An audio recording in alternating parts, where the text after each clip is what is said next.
एक कॉन्ट्रैक्टर को 3 अलग-अलग बिल्डिंग बनाने का कॉन्ट्रैक्ट मिला। क्या तीनों बिल्डिंग के कंस्ट्रक्शन के कॉन्ट्रैक्ट को हम एक सिंगल कंबाइंड कॉन्ट्रैक्ट माने, या 3 अलग-अलग कॉन्ट्रैक्ट मानकर उस पर अकाउंटिंग स्टैंडर्ड 7 अप्लाई करें? आज के वीडियो में हम बस यही डिस्कस करने वाले हैं कि जब हम एक से ज्यादा असेट का कोई कॉन्ट्रैक्ट करते हैं तो क्या उसको सेपरेट माना जाना चाहिए या कंबाइन कर लेना चाहिए। नॉर्मली इस स्टैंडर्ड A7 की स्टैंडर्ड की प्रोविजंस अप्लाई होते हैं हर कंस्ट्रक्शन कॉन्ट्रैक्ट पर सेपरेटली, यानी एक कॉन्ट्रैक्ट पर एक साथ एक प्रोविजंस अप्लाई होंगे। अब असेट तो है एक से ज्यादा, तो क्या करें? इस वीडियो में हम यही डिस्कस कर रहे हैं। देखते हैं सेपरेट कॉन्ट्रैक्ट, यानी जब हम बिल्डिंग बना रहे हैं तो उस बिल्डिंग की कंस्ट्रक्शन की कॉन्ट्रैक्ट में इन तीनों बिल्डिंग को हम एक सिंगल कॉन्ट्रैक्ट माने या तीनों को अलग अलग कॉन्ट्रैक्ट माने। तो हमने बोला जी बड़ी सिंपल सी बात है, इन तीनों बिल्डिंग का जब आपको कॉन्ट्रैक्ट मिला तो उसमें कुछ कंडीशन चेक करें, और अगर ये तीनों कंडीशन पूरी हो जाती हैं एंड के साथ, यानी तीनों कंडीशन पूरी हो जाती है, तो इन तीनों बिल्डिंग के कंस्ट्रक्शन को अलग अलग सेपरेट कॉन्ट्रैक्ट माना जाएगा। नहीं तो तीनों बिल्डिंग के कंस्ट्रक्शन को मिलाकर एक साथ एक सिंगल कॉन्ट्रैक्ट माना जाएगा। सर क्या कंडीशन है? देखो बड़ी सिंपल सी बात है, 3 चीजें हैं। पहला होता है किसी भी कॉन्ट्रैक्ट में प्रपोजल। तो क्या इन 3 बिल्डिंग के लिए आपके पास कस्टमर ने जो प्रपोजल भेजा है वो तीनों बिल्डिंग का सेपरेट प्रपोजल है? यानी क्या आप किसी एक प्रपोजल को एक्सेप्ट कर सकते हैं, किसी दूसरी बिल्डिंग को बनाने को मना कर सकते हैं अगर सेपरेट प्रपोजल है तो? उसके बाद होता है नेगोशिएशन। क्या तीनों बिल्डिंग बनाने का नेगोशिएशन सेपरेटली हो रहा है? क्या terms and condition separately decide हो रही हैं? क्या हर एक प्रपोजल को नेगोशिएशन के टाइम पर एक्सेप्ट या रिजेक्ट करने का राइट दोनों पार्टीज के पास है, कॉन्ट्रैक्टर के भी और कस्टमर के भी? और तीसरा, तीनों बिल्डिंग की बनाने की कॉस्ट और बनाने का रेवेन्यू क्या सेपरेटली डिसाइड हो सकता है? अगर ये तीनों कंडीशन पूरी हो रही हैं तो हम कॉन्ट्रैक्ट को सेपरेट कॉन्ट्रैक्ट मानते हैं। देखिए इस पर इंस्टीट्यूट का एक बड़ा क्वेश्चन पूछा जाता है हर 2-3 अटेम्प्ट बाद A7 पर पूछने वाले क्वेश्चन में, और सेम क्वेश्चन सिमिलर क्वेश्चन पूछते हैं। तो हम एक क्वेश्चन डिस्कस करते हैं, एग्जाम में भी आया हुआ है, आरटीपी का भी है क्वेश्चन। एक कंपनी है Genie limited, negotiates with Indian oil for construction of retail petrol outlet stations. तो पेट्रोल पंप बनाने हैं, बिल्डिंग बनानी है। Based on proposal submitted to different zonal offices of Indian oil, the final approval for 1 outlet each at Baharampur, Salem, Vadodara and Warangal. 4 अलग अलग शहरों में 4 अलग अलग पेट्रोल पंप बनाने का जो प्रपोजल है वो इनका सेलेक्ट हुआ है, आर अवॉर्डेड टू जिनी limited in a single document is entered into with Indian Oil for rupees this. The agreement lays down value of each of the 4 outlets 44, 66, 80 and 55 lakhs. In addition to individual completion time, सबके completion के time अलग-अलग हैं, condition अलग-अलग हैं. Comment whether Gini Limited will treat it as single contract or 4 separate contract. अब ये 5 marks का exam में पूछा है। बताएं बेटा पहली कंडीशन क्या है? Separate proposal. क्या यहां पर सेपरेट प्रपोजल है? बिल्कुल है भाई, सेपरेट प्रपोजल है। इन्होंने अलग अलग जोनल ऑफिस में अलग अलग बिल्डिंग के लिए, अलग अलग पेट्रोल पंप के लिए प्रपोजल भेजे थे। सर क्या सेपरेट नेगोशिएशन हुई है? बिल्कुल बेटा, बहुत सारे पेट्रोल पंप बनवाने होंगे, उनमें से ये 4 इनको अवार्ड हुए हैं, एज ए पैकेज नहीं अवार्ड हुए हैं, ये 4 के लिए इनको भाई सुटेबल समझा गया, तो 4 इनको अवार्ड हुए हैं। चारों की टर्म्स एंड कंडीशन अलग अलग है क्योंकि टाइम, कंप्लीशन टाइम अलग अलग है, तो ये नेगोशिएशन सेपरेट हुई है।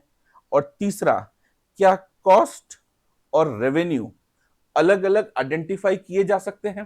तो बिल्कुल बेटा, ये अलग अलग रेवेन्यू चारों का डिसाइडेड है जिसका एक दूसरे से लेना देना नहीं है, तो ये सेपरेट रेवेन्यू है। कॉस्ट की जानकारी नहीं लिखी है, लेकिन क्योंकि 4 अलग अलग शहरों में ये बिल्डिंगें बनानी है तो मान सकते हैं कि अलग अलग शहरों में कॉस्ट सेपरेटली आइडेंटिफाई हो सकती है।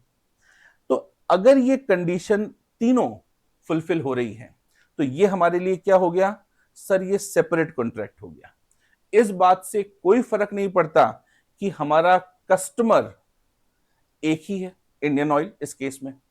इस बात से भी कोई फर्क नहीं पड़ता कि एक ही कॉन्ट्रैक्ट के पेपर में हमने ये चारों बिल्डिंग बनाने का कॉन्ट्रैक्ट साइन किया है, यानी डॉक्यूमेंट सेम लगे। इस बात से भी फर्क नहीं पड़ता, फर्क पड़ता है इन 3 कंडीशन से।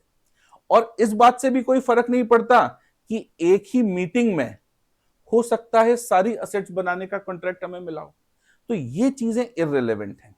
रिलेवेंट क्या है, सेपरेट प्रपोजल हो, सेपरेट नेगोशिएशन हो और सेपरेट कॉस्ट और रेवेन्यू आइडेंटिफाई हो सकते हैं। अगर ये है तो ये कॉन्ट्रैक्ट सेपरेट कॉन्ट्रैक्ट माना जाएगा, चाहे एक से ज्यादा असेट बनानी है सर। तो जब एक से ज्यादा असेट बनानी हो तो कंबाइंड कॉन्ट्रैक्ट कब माना जाएगा? बेटा कंबाइंड कॉन्ट्रैक्ट के लिए लिखा है कि अगर ये असेट्स एक सिंगल पैकेज की तरह नेगोशिएट होती है। अगर कस्टमर बोलता है आप चारों का मिलाकर बताइए कितना पैसा बनता है, ये एक सिंगल पैकेज अगर एक्सेप्ट करना है तो चारों असेट एक साथ एक्सेप्ट होंगी, रिजेक्ट करना है चारों एक साथ रिजेक्ट होंगी, यानी एक सिंगल पैकेज की तरह नेगोशिएशन हो। असेट्स इंटर रिलेटेड है, एक ही सिंगल प्रोजेक्ट का पार्ट है, यानी अगर मान लीजिए एक सोसाइटी बन रही है, हाउसिंग सोसाइटी, उसमें 4 बिल्डिंगें बन रही है, तो चारों बिल्डिंग एक ही प्रोजेक्ट का पार्ट है। और ये कॉन्ट्रैक्ट, ये असेट्स का कंस्ट्रक्शन या तो एक के बाद एक या एक साथ, है ना, कॉन्करेंटली या कंटिन्यूअस सीक्वेंस, एक के बाद एक या कॉन्करेंट यानी एक साथ ये कंस्ट्रक्शन हो रहा हो, तब हम इनको सेपरेट कॉन्ट्रैक्ट नहीं मानेंगे, इनको एक साथ एक ही कॉन्ट्रैक्ट का एक पैकेज का पार्ट मानेंगे, कंबाइंड कॉन्ट्रैक्ट मानेंगे। ठीक बात है। अब देखिए कई बार सिचुएशन ये आती है कि आपको एक बिल्डर ने एक बिल्डिंग बनाने का कॉन्ट्रैक्ट दिया, ये एक कॉन्ट्रैक्ट था, फाइनल हो गया। अब आपका काम अच्छा था, इन्होंने बोला कि भाई पास में एक और बिल्डिंग बन रही है, ये भी आप बना दीजिए, और इसका नेगोशिएशन उन्होंने एडिशनल कॉन्ट्रैक्ट की तरह से, एडिशनल वर्क की तरह से कर लिया। अब ये एडिशनल बिल्डिंग बनाने का जो कॉन्ट्रैक्ट हमें मिला है, इसको पहले ही कॉन्ट्रैक्ट का पार्ट माना जाए, कंबाइंड, या इसको सेपरेट कॉन्ट्रैक्ट माना जाए? तो उसके लिए कंडीशन लिखी हुई है कि अगर ये एडिशनल असेट जो है ये सिग्निफिकेंटली डिफरेंट हो ओरिजिनल कॉन्ट्रैक्ट से, इसकी डिजाइन के मामले में, इसकी टेक्नोलॉजी के मामले में या इसके फंक्शन के मामले में, इससे पुराने कॉन्ट्रैक्ट से कोई लेना देना ना हो, तो, और या फिर इस असेट की प्राइस का नेगोशिएशन बिल्कुल पुराने कॉन्ट्रैक्ट के बेसिस पर नहीं हुआ, उससे कोई लेना देना ना हो। अब मान लीजिए नई बिल्डिंग है, तो नई बिल्डिंग में ये बोल दें कि देखिए चलो आपको हमने पुरानी बिल्डिंग तो हाई प्राइस पर दे दी थी, अब उसी में एडजस्ट करके इस बिल्डिंग को बना दीजिए, तो इसका मतलब है आप नई बिल्डिंग की कॉस्ट में पुरानी बिल्डिंग की कॉस्ट को कंसिडर कर रहे हैं। तो अगर कंसिडर कर रहे हैं तो फिर ये सेपरेट कॉन्ट्रैक्ट नहीं माना जाएगा, ये इसी ओरिजिनल कॉन्ट्रैक्ट का पार्ट माना जाएगा। तो अगर आपको एक ओरिजिनल कॉन्ट्रैक्ट है और एक एडिशनल कॉन्ट्रैक्ट है, दोनों कॉन्ट्रैक्ट मिलाकर एक सिंगल कॉन्ट्रैक्ट माने या दोनों कॉन्ट्रैक्ट को सेपरेट कॉन्ट्रैक्ट माने, ये डिपेंड करता है कि इन दोनों में से कोई भी एक कंडीशन फॉलो हो जाए। तो हमारे पास इंपॉर्टेंट तो यही है, और इसमें हमारे पास एक से ज्यादा असेट अगर बन रही हैं तो हमको चेक करना है क्या उन असेट के बनने में प्रपोजल सेपरेट है, क्या उनकी नेगोशिएशन सेपरेट हुई है, और क्या कॉस्ट और रेवेन्यू सभी असेट्स के सेपरेटली डिसाइड हो सकते हैं। अगर ऐसा हो सकता है तो ये सेपरेट कॉन्ट्रैक्ट की तरह ट्रीट होगा। एक क्वेश्चन और देख लेते हैं छोटा सा। लिखा है Anaysha construction limited, a construction company, undertakes the construction of industrial complex. It has separate proposal raised for each unit to be constructed in the industrial complex. Since each unit is subject to separate negotiation, देखो ये term आपको यहां पर ध्यान रखनी चाहिए, separate negotiation, the company is able to identify the cost and revenue of each unit.